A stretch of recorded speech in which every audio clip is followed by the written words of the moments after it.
Hello दोस्तों, आप सभी को मेरा नमस्कार। आज मैं कक्षा 10वीं का पाठ 1 यूरोप में राष्ट्रवाद का उदय पढ़ाने जा रही हूँ।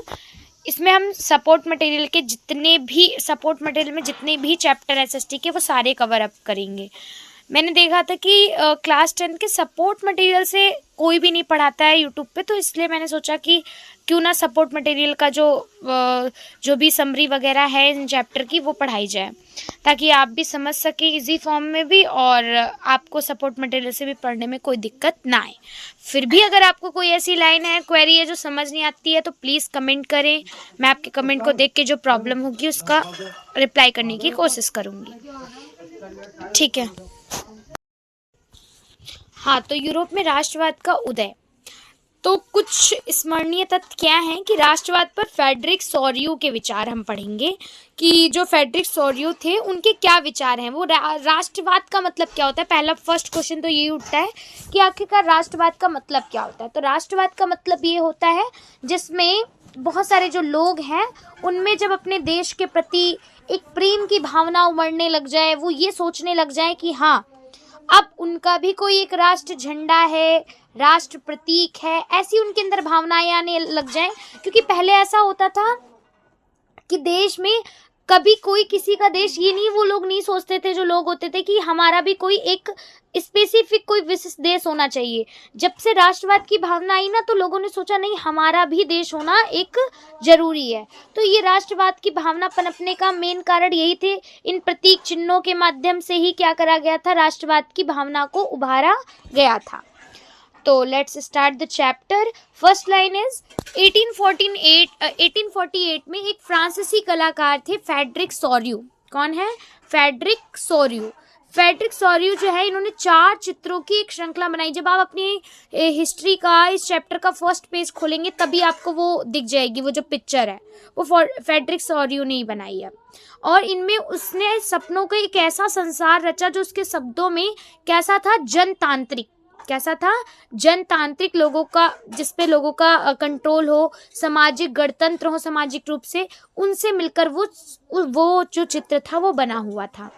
इस श्रृंखला के पहले चित्र में यूरोप और अमेरिका के लोग दिखाए गए थे और सभी उम्र और सामाजिक वर्गों के स्त्री पुरुष सब एक लंबी सी लाइन में क्या थे, खड़े थे। जब आप अपनी बुक खोल के देखेंगे तो उसमें आपको नजर आ जाएंगे बहुत सारे लोग जो थे वो लंबी सी लाइन लगा के वे एक मूर्ति के पास आ रहे थे, जो कुछ प्रतीक वगैरह चिन्ह थे वो उसमें दिखाए गए हैं। तो उसमें आए सामाजिक वर्गों के स्त्री पुरुष एक लंबी कतार में हैं। स्वतंत्रता की एक प्रतिमा बनी हुई है, यानी वही मूर्ति, उसकी वंदना करते हुए जा रहे हैं सारे लोग। प्रतिमा के एक हाथ में तो ज्ञानोदय की एक मसाल है और दूसरे में मनुष्य के अधिकारों का एक घोषणा पत्र है। प्रतिमा के सामने एक जमीन पर निरंकुश, यानी जैसे ये एक कोई मूर्ति बनी हुई है, इस मूर्ति के जस्ट सामने यहाँ पे बहुत सारे क्या हैं, ध्वस्त बचे खुचे अवशेष पड़े हुए हैं, ठीक है, वो दिखाए गए हैं। तो ये आपको समझ में आ गया इसमें हमने क्या चर्चा करी। फिर से एक बारी मैं थोड़ा थोड़ा ऊपर से रिपीट कर देती हूँ।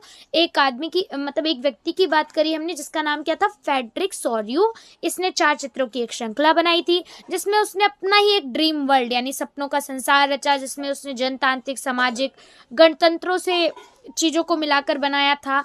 और पहले चित्र में यूरोप के, अमेरिका के लोग दिखाए गए थे, जो हर एक उम्र, सामाजिक वर्ग के लोग थे, जिसमें स्त्री पुरुष दोनों शामिल थे और सब बहुत लंबी कतार में आए हुए थे। एक स्वतंत्रता की प्रतिमा, जो आजादी का प्रतीक थी, उस प्रतिमा की वंदना करते हुए जा रहे थे। प्रतिमा के एक हाथ में क्या था एक हाथ में क्या था, ज्ञानोदय की मसाल थी, दूसरे में एक अनाउंसमेंट पत्र था, घोषणा पत्र, ठीक है। और उनके सामने जमीन पर कुछ निरंकुश ध्वस्त अवशेष थे।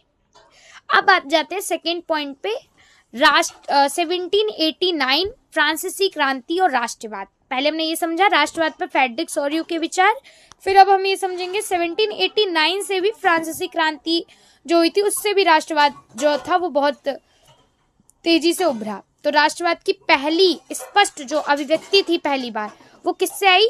फ्रांसीसी क्रांति से, जो कि हुई थी 1789 में। फ्रांसीसी क्रांति से जो राजनीतिक और संवैधानिक बदलाव हुए उनसे राजतंत्र से लोग निकल के, यानी जो मोनार्की सिस्टम चल रहा था उससे लोग फ्रांसीसी नागरिकों के समूह में ट्रांसफर होने लग गए, यानी अब एक नागरिकों का, सिटीजनशिप का उन लोगों ने ग्रुप बना लिया। और क्रांति ने घोषणा की, अभी जो क्रांति हुई थी फ्रांसीसी क्रांति, इसने घोषणा की कि अब लोगों द्वारा राष्ट्र का क्या होगा, गठन किया जाएगा। मतलब लोग ही जो है ना वही मिलकर क्या करेंगे, एक देश का गठन करेंगे। क्लियर। और साथ ही के साथ में उसकी नियति भी तय करेंगे कि क्या उसकी नियति होगी। 19वीं सदी के दौरान राष्ट्रवाद एक ऐसी ताकत बनकर उभरा जिसने यूरोप के राजनीतिक और मानसिक जगत में बहुत सारे क्या ला दिए, बदलाव ला दिए। यानी इस सोच ने लोगों की मानसिक मेंटलिटी रूप से भी और राजनीतिक रूप से भी बहुत सारे चेंजेस लेके आए। और इन्हीं परिवर्तनों से अंततः यूरोप जो था वो बहुत सारे, यानी यूरोप इतना बड़ा है पर जब ये वाले परिवर्तन चेंजेस आए तो उस चेंजेस की वजह से यूरोप कई सारे बहुराष्ट्रीय वंश साम्राज्यों में क्या हो गया, बट गया। राष्ट्र राज्यों ने ना केवल उसके शासकों बल्कि पर ये जो राष्ट्र राज्य बने ना तो उनके राजा ही नहीं बल्कि उनके अधिकांश नागरिकों में एक साझा मिली जुली पहचान का भाव क्या कर दिया, और एक साझा, एक मिली जुली हिस्ट्री की विरासत की भावना अंदर लोगों के अंदर ला दी। तो लोग समझने लग गए ये हमारा देश है, ये हमारा देश है, हम इसको छोड़ के नहीं जा सकते। और पहले के टाइम पे क्या होता था, कोई भी किसी देश पे हमला कर देते थे, बेचारे लोग कभी कहीं जाते थे कभी कहीं, कोई फिक्स देश नहीं था। पर जब से फ्रांसीसी क्रांति हुई तो उसके बाद से लोगों के अंदर राष्ट्रवाद की भावना उभरने लग गई। Thank you so much for listening me and इस वीडियो को हम यहीं पे एंड करते हैं। धन्यवाद।